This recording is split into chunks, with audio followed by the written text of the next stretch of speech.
Simply bull run देखने को मिला जहां पे निफ्टी 50 क्लोजिंग दिया 20,686 पॉइंट पे। साथ में अपना ऑल टाइम हाई भी टच किया निफ्टी 20,702 पॉइंट पे और क्लोजिंग भी दिया उसके काफ़ी नज़दीक जाके 2.07% तेजी के साथ।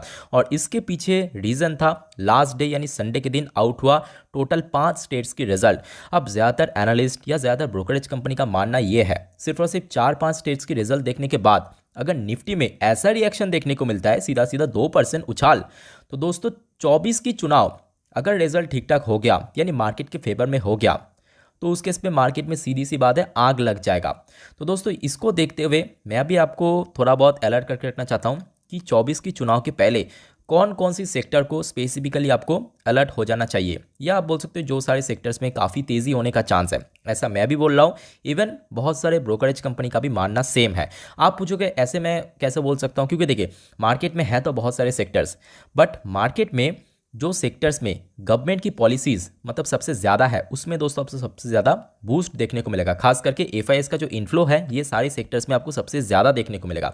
तो देखिए यहाँ पे ग्लोबल ब्रोकरेज कंपनी जेफरीज की तरफ से आज देखिए सुबह सुबह कुछ ऐसा स्टेटमेंट दिया, बीजेपी विक्ट्री में boost bank, industrial, power, property sectors, और इसके पीछे प्रॉपर रीज़न भी है। दोस्तों अक्सर हमने देखा कि देखिए लोग जब इन्वेस्ट करता है कोई कंपनी को तो अच्छे से एनालाइज करते हैं, कोई सेक्टर्स को अच्छे से एनालाइज करते हैं, बट प्रेजेंट जो गवर्नमेंट की पॉलिसीज़ है उसको दोस्तों अच्छे से जज नहीं करते या अच्छे से एनालाइज नहीं करते। तो जिस बेसिस पे मैं बोलूँगा ये सारी चीज़ भी आपके एनालिसिस में होना चाहिए कि प्रेजेंट जो गवर्नमेंट रूल कर रहा है, चाहे स्टेट गवर्नमेंट हो चाहे सेंट्रल गवर्नमेंट हो, उसके जो जो सो यहाँ पे पॉलिसीज़ है उसके ऊपर भी आपको अच्छे से जज करना चाहिए, एनालाइज करना चाहिए। तो इसके ऊपर बेस करके मैं आपको बोल रहा हूँ कि प्रेजेंट जो गवर्नमेंट है यानी बीजेपी गवर्नमेंट, सेंट्रल गवर्नमेंट, तो सेम 24 में अगर चुनाव में भी दोस्तों बीजेपी जीत गया तो उस केस में बहुत सारे ऐसे सेक्टर्स हैं, जैसे कि आज आपने देखा कि निफ्टी 50 में तो 2% की तेजी था, बट बैंक निफ्टी और फाइनेंशियल सर्विस सेक्टर भी अपना ऑल टाइम हाई टच किया। साथ में बैंक निफ्टी में 3.5% तेजी देखने को मिला।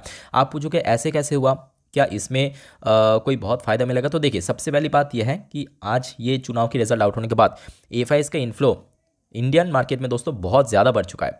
और एफआईएस की इन्फ्लो की अगर हम बात करें, अगर आप देखोगे इंडियन बड़े बैंक्स की कैटेगरी में कौन से बैंक्स आते हैं, जैसे कि एचडीएफसी बैंक हो गया, एसबीआई बैंक हो गया, आईसीआईसी बैंक हो गया, एक्सिस बैंक हो गया, कोटक महिंद्रा से लेके ये सारे बैंक्स में अगर आप देखोगे आज 3-4% तेजी में क्लोजिंग दिया, क्योंकि इसमें एफआईएस का जो स्टेक है सबसे ज़्यादा है। मैं आपको इसके पहले क्या मेंशन किया था, याद कीजिए, जब हमास और इसराइल के बीच में जंग शुरू हुआ था आपको मैं बार बार क्या बोला था कि जहाँ पे एफआईएस का स्टेक सबसे ज़्यादा है वहाँ पे आपको सबसे ज़्यादा क्रैश देखने को मिलेगा, सबसे ज़्यादा गिरावट होगा। ठीक सेम चीज़ दोस्तों यहाँ पे भी एप्लीकेबल होता है। जहाँ पे एफआईएस का स्टेक सबसे ज़्यादा है, एफआईएस का इन्फ्लो जैसे जैसे बढ़ेगा पैसे का, वैसे वैसे वहाँ पे आपको सबसे ज़्यादा तेज़ी देखने को मिला, जिसके कारण आज हमने क्या देखा, जो मिड साइज बैंक है उसके कंपैरिजन अगर हम बात करें बड़े बैंक्स में दोस्तों आज काफ़ी ज़्यादा तेज़ी देखने को मिला। जैसे कि आप देख सकते हो एचडीएफसी बैंक के अंदर 3.5% तेज़ी, ये इंडिया का लार्जेस्ट बैंक है मार्केट कैप अनुसार। एसबीआई की बात करें 4% तेजी, आईसीआईसी देखिए 4-4.5% तेजी, कोटक महिंद्रा देखिए ऑलमोस्ट 4% तेजी, एक्सिस बैंक ऑलरेडी पहले से चल चुका था जिस वजह से आज 1.5% ज़्यादा तेजी फिर भी यहाँ पे दिखा दिया। तो आप समझ सकते हो कि एफआईएस की इन्फ्लो जैसे जैसे बढ़ेगा इंडियन मार्केट में, तो जहाँ जो सारे बैंक्स या आईटीज़ में या जो सारे कंपनीज़ में इन सबसे ज़्यादा स्टेक है एफआईएस का, वहाँ पे दोस्तों आपको सबसे पहले इंपैक्ट देखने को मिलेगा। होपफुली दोस्तों मैं क्लियर कर चुका। अब उसके साथ साथ ये बात भी सही है कि बैंकिंग सेक्टर में अगर हम बात करें, अब देखिए बड़े बैंक्स की बात करें तो ऑब्वियसली इसका मार्केट कैप काफ़ी ह्यूज है, काफ़ी मतलब जाइंट बन चुका है, तो जिसमें आपको जो मल्टीपल होने का चांस बहुत मिनिमम, मतलब बहुत टाइम लगेगा, पेशेंसफुली वेट करना पड़ेगा। बट इसके कंपेयर करें कुछ मिड साइज बैंक, इसकी एग्जाम्पल ग्रुप में बोल सकते हो जैसे कि फेडरल बैंक हो गया आपका, आरबीएल बैंक हो गया, आईडीएफसी फर्स्ट बैंक हो गया, बैंक ऑफ महाराष्ट्र हो गया, इस टाइप की जो मिड साइज बैंक है ना, इसमें आपका पैसा बहुत जल्दी जल्दी मल्टीफोल्ड हो सकता है। तो मैं आपको बोलूँगा कि देखिए 24 के चुनाव तो चलो ठीक है, वो तो अभी 4-5 महीने बाकी है, अप्रैल में के आसपास आई थिंक कि 24 के चुनाव होगा, लोकसभा चुनाव। तो उसके पहले जो मिड साइज बैंक है उसको इग्नोर मत करना गलती से। मिड साइज बैंक की मैं बात कर रहा हूँ, बड़े बैंक तो ऑब्वियसली बहुत ही सेफ एंड सिक्योर ऑप्शन है, बट मिड साइज बैंक को भी दोस्तों इग्नोर मत करना। दोस्तों अगर हम बात करें प्रेजेंट गवर्नमेंट की पॉलिसीज, तो इसके पहले भी मैं आपको बहुत बार मल्टीपल टाइम्स एक पर्टिकुलर सेक्टर को मैं बार बार रिकमेंड किया था। इवन आज पहले वाली वीडियो में भी मैं आपको बार बार कहा था कि देखिए इंफ्रास्ट्रक्चर को इन्वेस्ट मतलब यहाँ पे इग्नोर कतई मत करना।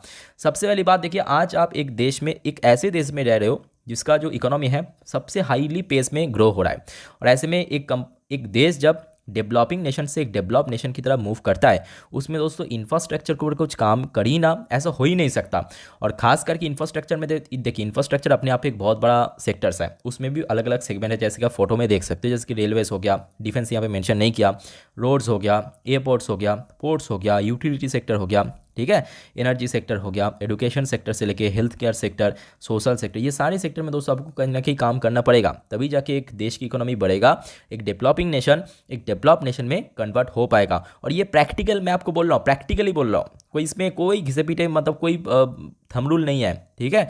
तो स्पेसिफिकली आज हमने देखा जिसके कारण मार्केट में तो तेज़ी था, बट उसके साथ साथ रेलवे सेक्टर में कुछ इंपॉर्टेंट शेयर्स में भी काफ़ी अच्छा मूवमेंट देखने को मिला, जैसे कि इरकॉन हमने देखा आज अपना ऑल टाइम हाई टच किया, आरवीएनएल की शेयर भी लगभग 4.5% ऊपर जाके जो कि क्लोजिंग दिया, बीच में हमने देखा था ये तेज़ी अराउंड 5.5-6% तक भी पहुंच गया था। उसके पीछे देखिए रीज़न बहुत ही सिंपल है, जैसे जैसे एफआईएस के इनफ्लो बढ़ेगा और खास करके जो सरकार की प्रेजेंट गवर्नमेंट की पॉलिसीज़ है उसके अकॉर्डिंग ये सारे सेक्टर को ही सबसे ज़्यादा बेनिफिट मिलेगा, जिसके कारण हमने क्या देखा लास्ट 6 महीने से 1 साल में ये सारे सेक्टर्स में सबसे ज़्यादा तेज़ी देखने को मिला।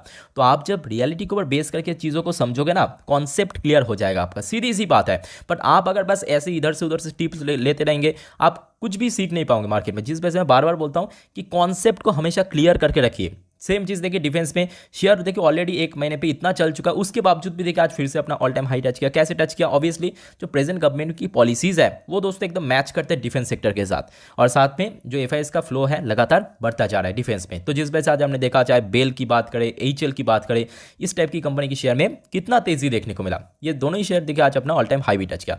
सेम अगर हम बात करें, चाहे पावर सेक्टर की बात करें, आप देख लीजिए आज अदानी पावर में भी तेजी था। अदानी ग्रीन तो फिलहाल 8-9% ऊपर जाके क्लोजिंग दिया। टाटा पावर को भी देख लीजिए, अपना 52 हाई टच किया।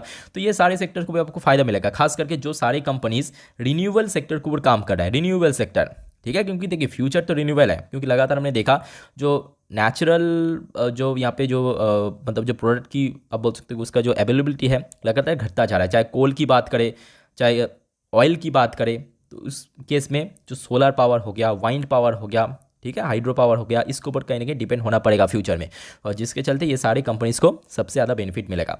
तो ये दोस्तों कुछ इंपॉर्टेंट सेक्टर, उसके साथ साथ देखिए ये भी आप देख लीजिए जो सारी कंपनीज, खास करके एलटी को तो हम भूल ही नहीं सकते आज की डेट पे, ठीक है। देखिए बड़े कंपनी उसके बावजूद भी देखिए अपना ऑल टाइम हाई टच किया, 4% ऊपर जाके, क्लोजिंग भी उसी लेवल के आसपास दिया, लगभग 4% ऊपर जाके, ठीक है। इसको छोड़ के दोस्तों और भी कुछ इंपॉर्टेंट सेक्टर है, आइए देख लेते हैं। बट उसके पहले दोस्तों अगर आपको वीडियो अभी तक अच्छा लगा, इन्फॉर्मेटिव लगा, प्लीज़ वीडियो को लाइक करना, साथ में चैनल को भी सब्सक्राइब करके जरूर रखना। एक मोस्ट इंपॉर्टेंट सेक्टर मैं यहाँ पे बोलना भूल ही गया था, वो है इलेक्ट्रॉनिक मैन्युफैक्चरिंग सेक्टर। आज की डेट में दोस्तों चाइना जिसके दम पे लड़ रहा है ना, वह मैन्युफैक्चरिंग सेक्टर। आज के पहले अगर आपने देखा कि दुनिया के जितने बड़े छोटे कंपनी चाइना में क्यों प्लांट लगा रहा था, वहाँ पे दोस्तों मैन्युफैक्चरिंग सेक्टर के ऊपर खास करके गवर्नमेंट की बहुत इंपॉर्टेंट पॉलिसीज चलता था।